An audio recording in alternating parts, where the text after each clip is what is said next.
from New York and on the new Hot 97 app. Ebro in the morning on Hot 97. Ebro in the morning. The beautiful Laura Stiles Rosenberg. Give it up for my friend Erica Ford, representing the borough of Queens, the founder and CEO of Lifecamp. And now you have a mobile unit for Queens to really start getting hands-on and start dealing with mental health and other trauma issues. Tell us about it. So let's go back a little, right? So I've helped create mobile trauma units for all 5 boroughs. Okay. I got the mayor to fund the whole concept of putting mobile trauma units inside all 5 boroughs. And this is Mayor de Blasio. This is Mayor de Blasio. The program started under Mayor Bloomberg. It was 5 sites and $5 million. We've got it to elevate under de Blasio. It's now 22 sites and $36 million. Funded organizations on the front line, helping those high-risk individuals who have the potential to be shot or shoot somebody.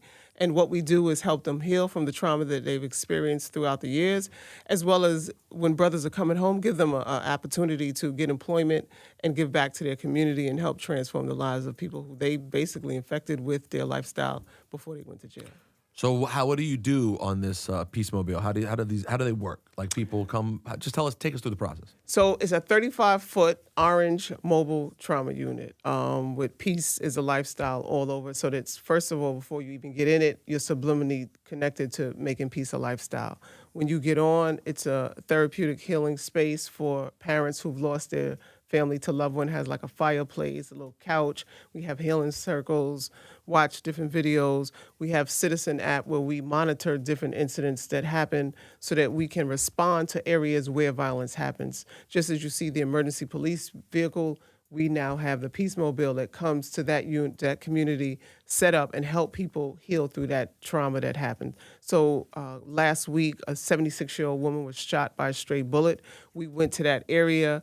The police was actually arresting one of the suspects, and we made sure that it was a fair arrest, right? We stood our grounds. We mediated that situation to make sure the kid wasn't overly abused, right? We helped the members of that community just understand that that's not normal, number one, and just did different meditations. We had them come on the bus. We did meditation. We gave them some like healing lemonade with some, I don't want to make it sound like some toxic, but just CBD different. No. No CBD. Can't do No that. CBD. That's entering a different thing. Okay. We really can't do anything because the health department to come on and say no. Right. But how many people are working on it, by the way? It depends. So if we're responding to an incident, the street team will be there, and that's around 5 folks. But they're not literally on the RV. So in the RV, we have the studio, which is paint on beat, so kids can come in or adults and just spit, to a beat. Paint on beats. It's a real live studio. Okay. Then we have a punching bag where they can get it out. Like get your anger out. Wow. We bring 2 folks on, do a mediation. Punch the bag. Don't punch him. Don't shoot him or her. We have like a computer lab where we have different, games for young people to come on and just get their frustration or have something to do. Like if we know you're a high-risk individual, we'd rather keep you on the RV all day than have you go out there and see who your op is and get in it with him, right? And so we also do meditation on the RV and like I said before, have healing circles with families who've been impacted by That's incredible. You guys make a lot out of that 35 feet, huh? Yes. That's amazing. Yes. How do you get the community to come to you, though, to be open to it? Because I know a lot of people sometimes are even scared to face the reality of that they are traumatized, that they do need help. So we make it cool, right? And that's the whole thing of coming on here and just the way we roll up, the way it's colored, the way we got, it's fly. Mm-hmm. It's fly, first of all, so we roll up fly. And so when you think something's cool, you're more relaxed, right? And so then you've never been on an RV. And so you get on, and once you're on, the lavender smell takes over. People is, talking in a low voice, and then the next thing you know, you're having a therapeutic session, and you didn't even know you were in a therapeutic session, and that's the most important thing, is to do it without, come sit down on the couch and let's have therapy. Tell me your problems. No, we don't do it like that. We just ease it into them, and they thing. And then, So how many years has this been going now? So the PeaceMobile just came out, 2 weeks, 3 weeks. But I've been doing this work for 31 years, and the crisis management system has been in existence for 8 years. But you said the trauma units So those the are other separate. buses. All five. That's Just been 2 going. weeks. No, Just 2 weeks? just like Oh, 2 wow. weeks. Wait, We I don't just- understand, but you said it started under Bloomberg. The process the started? crisis. So we have a full crisis management system, right? Okay. And so in each community, in all 5 boroughs, there are these sites which are part of the crisis management. So there's Lifecamp in Queens, there's Man Up in Brooklyn, there's GMAC in Brooklyn, SOS in the Bronx, True to Life in Staten Island, every Harlem, Street Corner Resources. And so we have these sites. And so we've been working without an RV, right? Got and it. doing this just Now in the the hood, RVs are popping here. up, Yeah, right? okay. Popping up, going to hot spots, being on the block, talking to young people, doing yoga in the park or meditation, just different pop-up barbecues, events to help shift the culture, change mindsets, change the norm that violence is what we're supposed to do as an answer to an interpersonal problem right. or the trauma that you have. So just one RV so far, though. No, it's one for each One borough. for each borough, and they just Yes. came out though in the last couple weeks. Now, Yes. they all orange? No. Oh, I was about to say, because you can't just do Mets and Knicks colors, man. Yes, we We can. need Yankees colors. No. I know you Queens and all that, but if we're dealing with trauma, Knicks colors, It's gonna no. give It's people trauma. traumatizing. Mets Trauma. There's too much- no. So Yo, this I'm is Knicks for considered- life, yo. This is considered an extension of Lifecamp. Yes. This is an Okay. extension. The whole crisis management system is a dream that I thought of a long time ago because doing this work, as me and Culture was just talking about, everybody has their lane. Like, so I would always call Ebro up to help in different ways. I would call my other people up to help in different ways, bartenders, the physical. Like, we all work together in different lanes. And so we called ourselves the VIP team, right? It's the Violence Intervention and Prevention team. But when the city adopted it, they adopted it as a crisis management system. But it pays 60 organizations to work together because that's the only way we could do it, by working together, you know? And so that's what it really is all about. And the unit just helps to elevate the work that we're doing on the ground and pull up because some crews can't go to the other side of town where your office is. Some people got beat. Like yesterday, these guys pulled up to our office and we was like, get them in the RV, get them in the RV. Because we knew if somebody saw them, there was actually a dude in the office doing yoga who just got arrested for popping at this dude, his crew. So we knew if they saw each other, it would be on. But so we put them in the RV and, you know, did the session with one and did the session with the other one at the same time. What's the truth about crime in New York City right now? People, you know, we hear the news, we hear the mayor, crime is down, this is down, but gun violence is up, this is up, that is up. You've been dealing with getting guns out of people's hands and shooting since I've known you. Where are we at right now as a city? So in all of the 22 sites, it's going down, right? What we do works because we deal with the situation before the police even come on into the scene.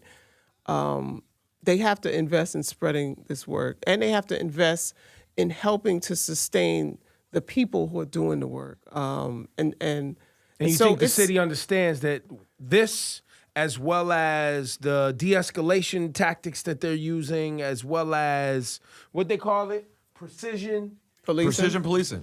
policing, all of this stuff together and trying to bring the community closer and have more transparency to whatever degree is all having the desired effect. You say yes.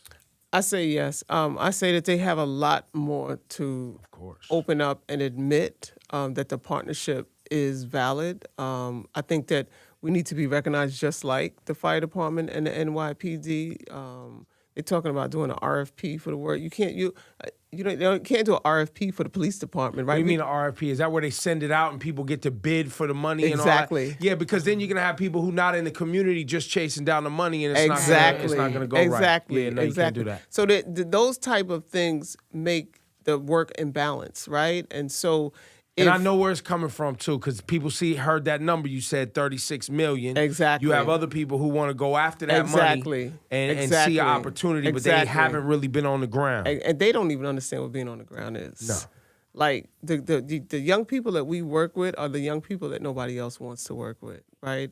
And it's not that and that's the hip hop world, you know, like and if we just say we're not going to work with this group of people, then crime will begin to go back up. And in some communities, that is what's happening. People got the RFP or the council person gave it to the people who think. And so there's problems, right, in implementing Now, the you work. got to have relationships and respect in the community to get this work done. Yes, you a real way. gotta you gotta be one with all of this stuff. Now, speaking of things going on in the community right now, it's hot on the news. A bunch of 20-somethings and teenagers throwing water on the cops the other day on a hot Kids day. do. So you say that's what kids do, but now we have an all-out. What did they say in the paper today? We will not stop That's stupid. until all of these kids are arrested. That's stupid. Why do you say that? Erica Ford is saying right. That's stupid, right? To attack a bunch of kids who are throwing water balloons at police. That's what they Or do. dump the bucket. One of the kids threw a bucket at a cop's head now. He threw the bucket or the water. the bucket. Yeah, He the threw a bucket. bucket and hit a cop in the head. He threw the bucket of water No, the bucket. It was just the bucket. without the water. Yeah. Yeah. Listen, And those cops didn't do anything, and they de-escalated it, which I was actually happy to see. Right, we've talked about it back and Yes. forth on the show a lot. I was happy to see that those cops in the moment Thank was like, God. you know what, we ain't gonna be chasing around a bunch of water. kids over water. And cause where's it going? You calling back up? Now we wrestling people to the ground. We're slamming got a people water on the balloon. pavement. What are we doing? But over water. not all cops are gonna react like that. I was really happy that those cops happened to be so cool about it. But that, somebody, you get the wrong cop, they're gonna turn around and next thing you know, you're arrested and you have a record. And that's where it feels like they're escalating the temperature to. Well, they already arrested one of them. They're gonna go find the rest of them. They're tweeting the photos of what they look like. They're gonna find them. yeah, and that's why there's a whole long conversation about raise the age and all of this. But we have to learn how to engage as a community because that wouldn't even happen if the police and the community had a different relationship, right? There's just an inherent problem with how people see the police in their community. And so, and then kids are going to be kids. That's just, it's a hot, I mean, if it was one of them days like that, It was like 110 out. even the psychology, it was so hot. You're not thinking right. You know what I'm saying? There's a lot of things you got to put in. So I understand setting a principle of how to operate, but you got to be conscious about what it is you're doing and what you're going to elevate into the community. Because I'm going to work with you less if you come in, like the other day, they closed down the projects chasing one guy on a motorcycle. Like, really? Like one guy on a motorcycle. So you traumatizing a whole community for one guy on a motorcycle, and it just doesn't, sometimes the way they respond in our community just doesn't make sense. And so like when you ask about going down or going up, those are the things that create the fluctuation in how you resolve the violence, right? Because if we were able to help people heal in that same community where they offloaded the police, there's a 24-hour tower, but the PAL is closed. The community center is closed. I see that all the time. Right? And so what are these kids supposed to do? In the tower looking over you all night with the lights bright on your building, Exactly. patrolling your thing, but the place where the kids could actually go hang out ain't even open. So have anger at that. Right? That's who they should go arrest. The person who said it's okay to have the community center closed. Because that's the person who allowed the kids to be outside to play. Because they want to be in an air-conditioned building playing ball or something, right? But we don't see that as criminal. We don't see that as violent, right? And so many lives are being destroyed by that act more than the bucket and the water, right? And so that's why when you look at violence as a public health issue, you begin to look at these things as a disease and help people heal as opposed to everything is criminalizing somebody. Yeah, because now where to go? Somebody was on Fox News, one of the NYPD officers saying they want James O'Neal to step down now. ridiculous. Because they want. Yeah, but let's just be clear. They want James O'Neal to step down. They want James O'Neal to step down. So then Why? you have a story happen, and then they're going to go, see? But why do they want him to step? Because he's trying he to doesn't help. hate people. He's trying to actually start Yes. changing things. He's not This strict is enough. a problem. It actually means he's doing a good job. Yes. That actually means he's starting to try to do things. Yes, 'Cause they want him out. I've met with James a lot of times, and his position is to support what she's doing. But then when it goes down to the chain, it like radio silence, So it's a lot of work that needs to be done. And that's cultural work too. Some of that is the culture of Yes. policing and the culture of the NYPD Yes. specifically. Yes. Do you believe that there are individuals in NYPD, not the old guard, because we know those people exist, but do you believe that people really want to change the culture more now than in the past? I think that there's people who want to change the culture, but we have to change the system that allows the culture to exist. Okay, talk to me more about that. Because the system allows this culture to be okay. So when you look at cops doing something that is blatantly wrong, the other cops don't take a stand against it. Officer Pantaleo. Officer Pantaleo, and there's so many Pantaleos. Like, that just got the camera and the news. There's so many Pantaleos who are doing chokeholds, stunt guns, all kind of body slams. We see this all the time. We're intervening and mediated in situations with police all the time, And so in every community, they know who the Pantaleo is. And so someone allows that person to continue to exist. And as many complaints, and people don't follow through with the complaints because they know it's just a process that will never get responded to, And So you're saying that people don't even bother complaining anymore? Exactly.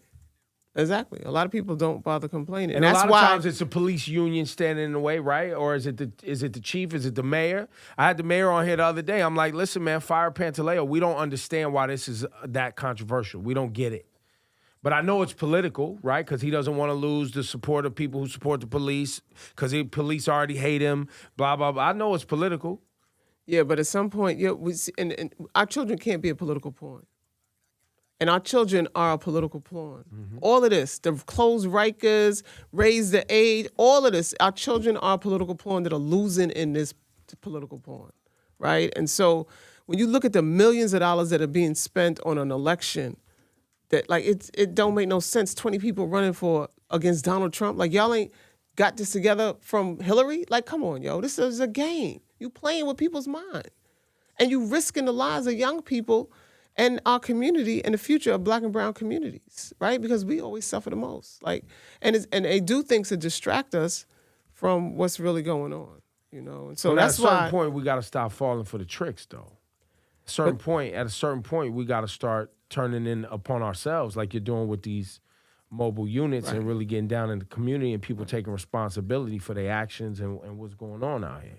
And so that's what I was going to say. That's why at Lifecamp we go out with the mobile trauma unit and just have education conversations with the community. That's why we want to get on shows like this and have more artists advocate for people like what we're doing, because it's hard. It's hard. You fighting against their culture, the hip hop culture, the social media culture. It's a lot you got to go against, and we don't have, because you could say $36 million, but you're going against $1 billion industry. Where's Lifecamp at on taking naps and drinking water? These are, and you think I'm kidding. See how she looked at me? She blank stared at me. I'm serious. What does that mean? People need to sleep more and drink more water. Oh, yeah. I know I don't sleep, and I don't drink enough water. But that's what I'm saying. These things need to happen. Yes. This one calms people down. It makes you think clearer. People need to meditate. There's a lot that people need to do. But if we start with naps and water. No, we can't take a nap. We working. Now, see? Rosenberg, help me out here. No, I mean, no team, no sleep is something we're very against here. You need sleep. Yeah, but we can't, sleep in water. You sleep at night. Do you sleep at night? No. See, that's why. That's why I brought it up. I knew. See, Lifecamp, new initiative sponsored by Old Man Ebro is taking naps. You can get on these buses. We need and 7, we get a nap. 7.5, 8. There will be no sleeping on the RV. Yo, it's Erica Ford, man, the founder, CEO, Lifecamp. What's your Instagram?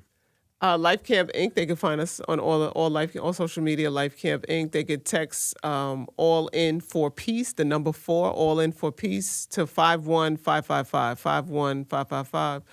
Are you guys looking volunteers or people who want to do this work? Young people that you want to mentor that also want to do this work? We looking for OGs who are willing to help us set the standards in our streets. We looking for people to help support us financially, to help grow and get more RVs out on the street. We looking for volunteer social workers, volunteer bus drivers, truck drivers to drive the RV, and just come and be mentors to these young people. There it is. Erica Ford, y'all give it up one time, man. Thank you.